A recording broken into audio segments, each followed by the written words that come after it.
Swayam Prabha. Digital India. Educated India.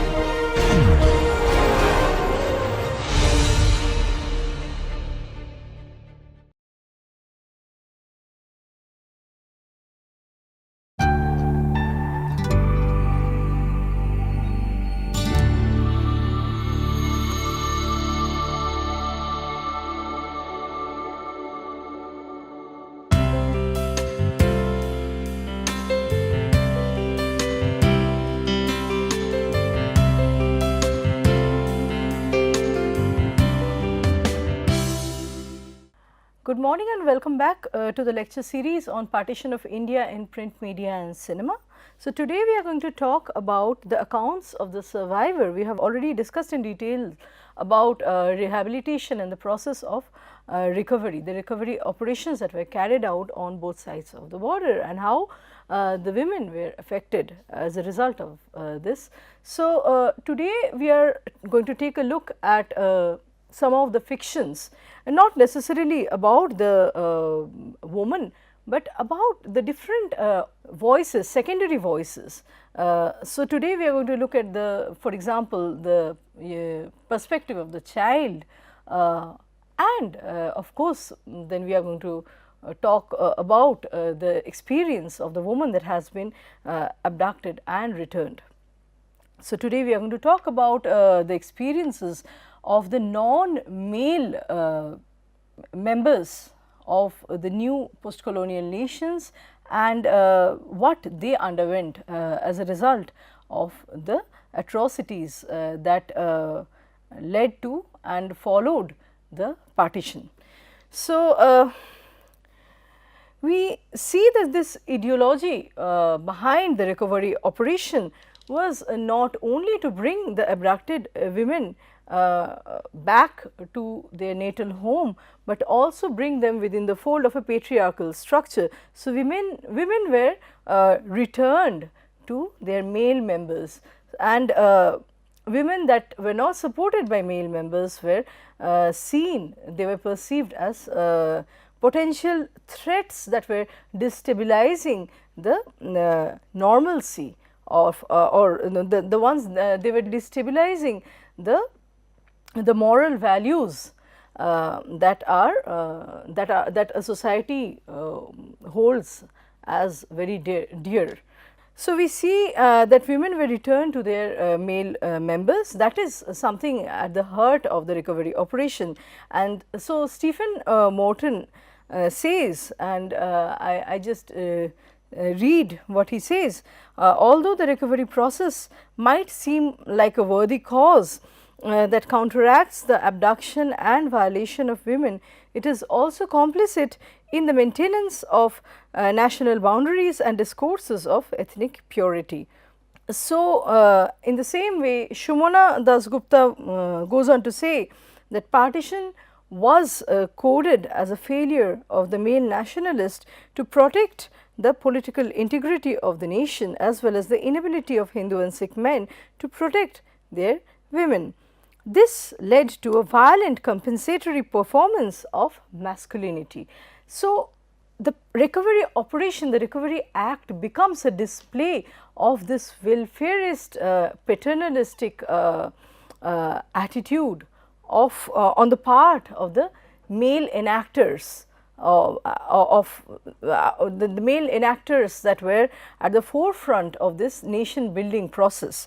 They were helpless at a point when they were not able to save the women, salvage the women from the fate, the violence that the women encountered, and so as a compensatory act later try to accommodate these women within the disciplinary fold, within the disciplinary parameters of a new nationalist discourse.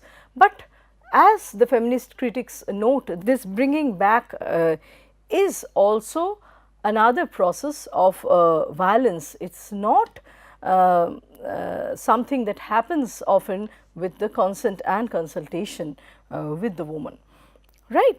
So, previous day we were in the previous lecture we were talking about the rioters and how Mohanalakshmi Rajkumar observes their helpless position in not being able in an earlier instance they have not been able to protect the dignity of a woman from their own community. As a result, they display hypermasculinity through violating another woman from the opposite community. That is the gesture of retaliation, the gesture of getting back actually tends to hide the vulnerability, the helplessness of the males. A mob is essentially, as Rajkumar argues, a mob is essentially a sign of helplessness. The gesture of a mob is something that reflects failure of the patriarchal project of nation and nationalism. So, something that went wrong, and so the violence is etched on the woman's body. Now, violence on women and the process of recovery, as we have been stating again and again, the entire process was horrendous, and these horrific incidents have been depicted in so many literary works, so many artworks that are available in different languages. So, for example, in Saadat Hasan Manto's Kholdo, we see that the perpetrators are, the beauty of Manto's writing lies in not attaching any communal identification with the perpetrator. So, the perpetrator is not seen as a Hindu or a Muslim, a Hindustani or a Pakistani. These are just insane human beings that they have gone on a killing spree, they are committing heinous acts, carnage, and so they are depicted as human beings with all their insanity and barbarity. Today we are mainly going to talk about Manto's Kholdo, along with referring to a couple of more stories by Manto, and then we are going to discuss in details another important work called Lajwanti. Lajwanti is a short story by Rajinder Singh Bedi, and it explores the plight of the abducted woman during the upheavals that one witnessed at the time of 1947 partition. So, the stark emotional, we could call it as the emotional scape, the skewed mental scape that prevailed at the time of partition, and so women faced the brunt of such violence.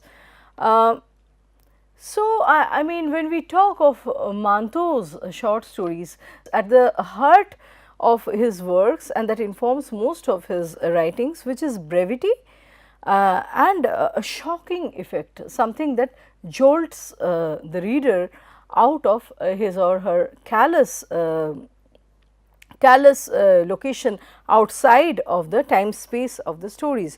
We are not allowed to remain passive consumers of violence. We are made to think.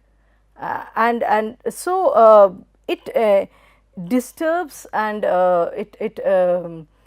the stories by Manto basically destabilizes and disquiets the reader. So, to read the English translation of Manto's short story, that is titled as Jelly, would go as follows. So, at 6 in the morning, the man who used to sell ice from a push cart next to the service station was stabbed to death. His body lay on the road, while water kept falling on it in steady driblets from the melting ice. At 7:15, the police took him away. The ice and blood stayed on the road. A mother and a child rode past the spot in a tonga. The child noticed the coagulated blood on the road, tugged at his mother's sleeve and said, "Look, mummy, jelly." And that is where the story stops. The story is as brief as just comprising one paragraph, and it's sharp, it's incisive, it hits the reader directly. It actually covers only the time span that it takes for blood to coagulate and take the shape of jelly. So, jelly actually talks about the child's misinformed perception. The child that is still innocent and does not know about the reasons that that cause a riot, the reason that causes human killings and the atrocities, the carnage, understands, perceives a blood clot on the road as jelly. He does not understand that a murdered person has been an individual that has been murdered. I mean, it's the blood of a person that has been assassinated. There is a kind of mortal perversity in this singular manifestation. So, we see an interplay of emotions in this story comprising only a few lines. On the one hand, we have the child's joy, ecstasy, which is misinformed ecstasy, by the way, in seeing the jelly, seeing the blood that he fathoms as jelly on the road. And then we have the mother, who is an adult onlooker of the partition happenings, and who has all the idea, I mean, who has some idea of what is lying on the road. And the mother must be terrified, she must be petrified at the child's suggestion. So, we see how there is an interplay of different contrastive emotions in the story. The child's joy versus the mother's fear and apprehension. So, the spectatorship and responsibility of this gruesome deed have been carried on to the level of juvenile sensitivity, but in a displaced fashion. It has gone on to it is not even leaving the child aside. It has even the child has become a spectator to the whole thing, but they understand it differently. So, this joyful misconception by the child and the child's different perspective. How does the child experience partition? A child onlooker seeing blood on the road while traveling in a tonga, it amplifies the macabrous vision, right. So, partition scholars have observed time and again that women and children were rendered a secondary status vis-a-vis the nationalist discourse, and they were rendered an infantile status by the rehabilitation measures, for example, that were undertaken by the paternalistic state. So, Manto here is incorporating the other's perspective, which unnerves, basically which goes on to disquiet the complacence that is associated with the grand narrative on the independence of both the nations, abutting nations. Similarly, we have another short stories. There are very many short stories that could be discussed, but due to lack of time and scope, we have brought here only select short stories by Manto. Another would be a short story called Modesty, and we observe the great paradox of human character. It is at the time of the riots. This is how the story goes, and it is as brief as this. So, the rioters brought the train to a stop. Those who belonged to the other religion were methodically picked out and slaughtered. After it was all over, those who remained were treated to a feast of milk, custard pies and fresh fruit. Unquote. So, this is the entire story, only 3 or 4 lines. So, we see how human mind works on the warped manner of thinking that informs the rioter's mind. So, on the one hand they are conferring food and geniality, and they are congratulating a set of people that belong to the same community, and on the other the same people are methodically, systematically killing, decimating the peoples that are perceived as outside of the community. So, this goes on to tell us about the difference, how a nation state is formed on the edifice of this difference between the citizen, our own people, versus the outsider, someone who does not belong.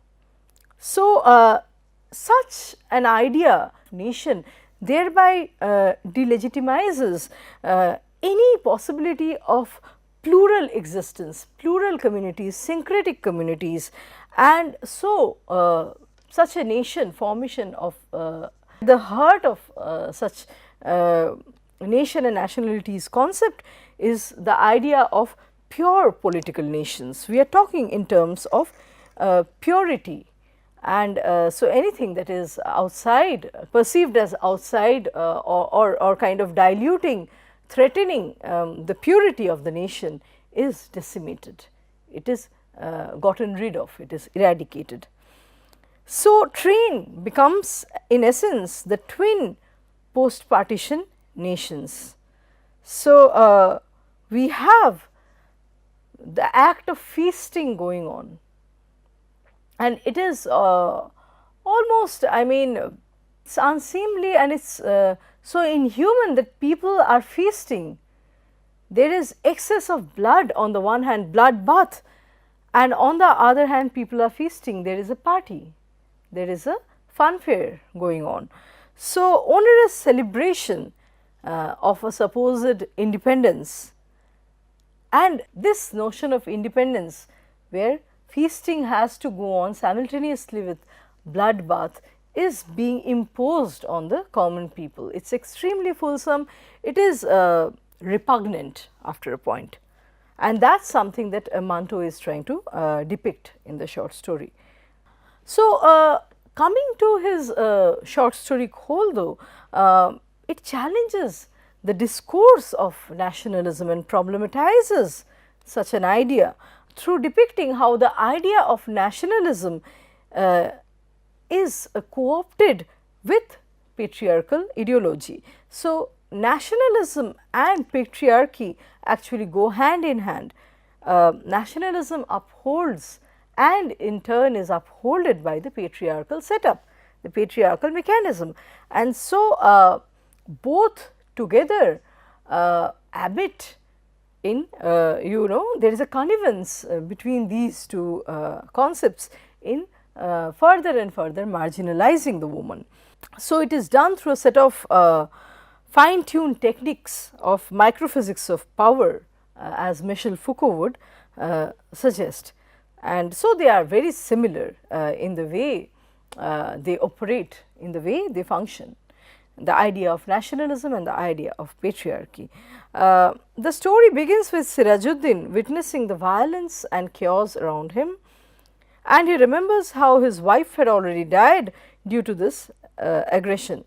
Completely absorbed by his thoughts, Sirajuddin's hand reaches the dupatta of his daughter Sakina and suddenly recognizes that the daughter is missing.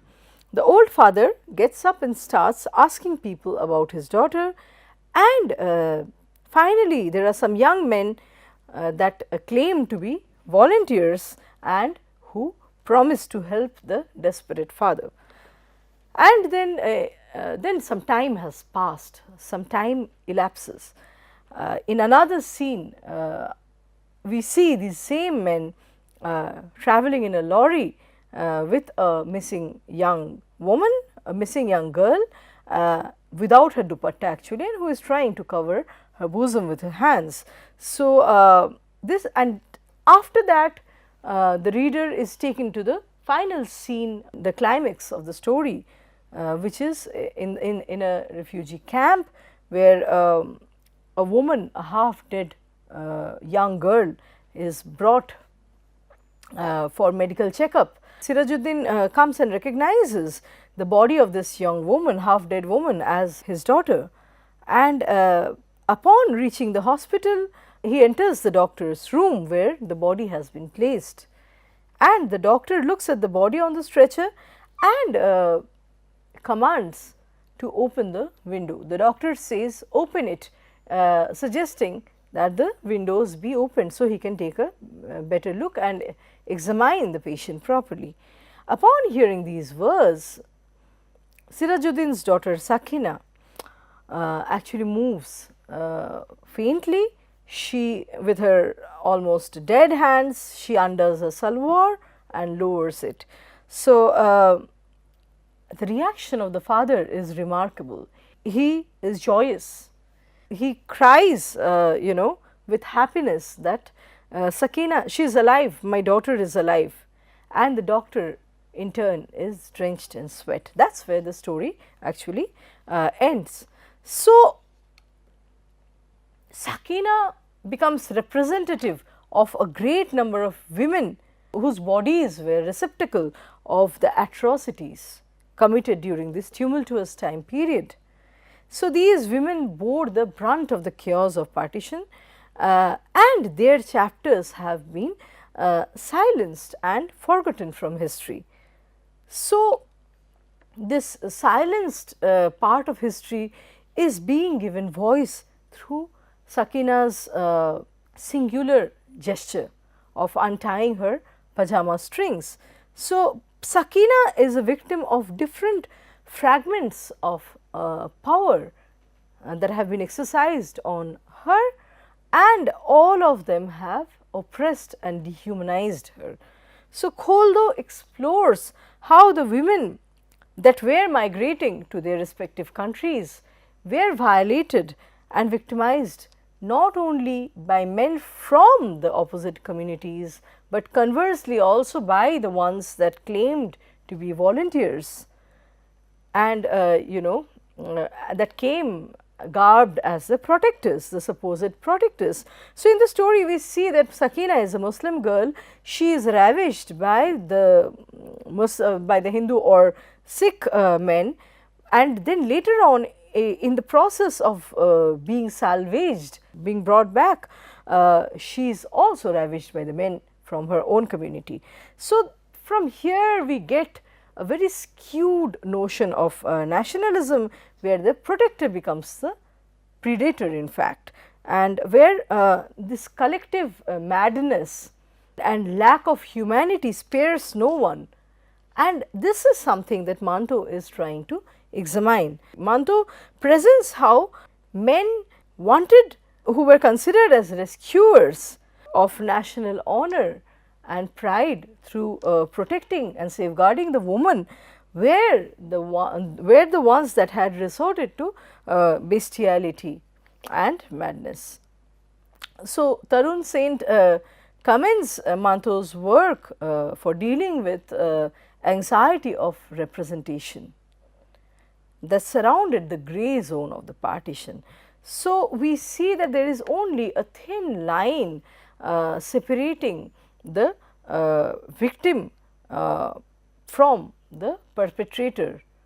So, the man, once again going back to the image of the symbol of the mob, the one that has been victimized before, the male victim at a later stage goes on to become the male aggressor, and the line between sanity and insanity is very thin and almost fragmented, breaking down. So, the complete effacement of any kind of moral structure created a situation of utter panic and chaos, and it further exacerbated the ongoing rioting. So, Kholdo is challenging any form of linear narrative on interfaith or enmity. And this is something, this is a common a stock narrative or assumption that historiography is based on. This is a stock assumption that Hindus were against the Muslims, Sikhs were against the Muslims, and vice versa. So, here we see that the young girl is violated by men from all communities actually, and this harkens back the lecture that where we earlier discussed about how the police, the people from the upper echelons of the society, men in power, I mean people from influential factions were all conniving, they were all in a way they were supporting one another. They were in the process of trading of women, selling women as slave girls, and so it is very difficult to understand who is the protector and who is the violator. And so, by questioning the institution of social work here, I mean what the volunteers are actually doing in the story, we understand how, by questioning the institution of social work, here the project of nationalism, the project of welfare and charitable acts, you know, by the volunteers is being questioned. So, the idea of social work, the idea of you know, volunteers or national heroes rescuing the victims is put to question. So, Manto depicts the futility of nationalist ideology on both sides of the border, and he notes that such an ideology is standing, it is founded on ideas of hypermasculinity. So, patriarchal ideology acts as a form of a regulatory power that dehumanizes women, no matter what their nationality or religion, right. And so, they are expected to be made submissive to the prevalent patriarchal ideology. So, in Kholdo, body and language both function as simulacra in which collective desire and collective death overlap. The body of Sakina actually, it is a concentrate of collective desire, and as the author suggests, the body has died many times, although it is not medically declared as dead. So, through economization of words, Manto is unfolding trauma in its glaring intensity, something that had balked and rendered defunct the smooth programming of articulation. It had you know, we see that the slippage in meaning, the relation between the signifying word and its concomitant silent gesture is kind of distorted. So, there is a slippage in meaning through a distorted relationship between the signifying word and the concomitant silent gesture. So, in Sakina's act there is a mechanical responding quality, and it is unveiling the libidinous components of massacre.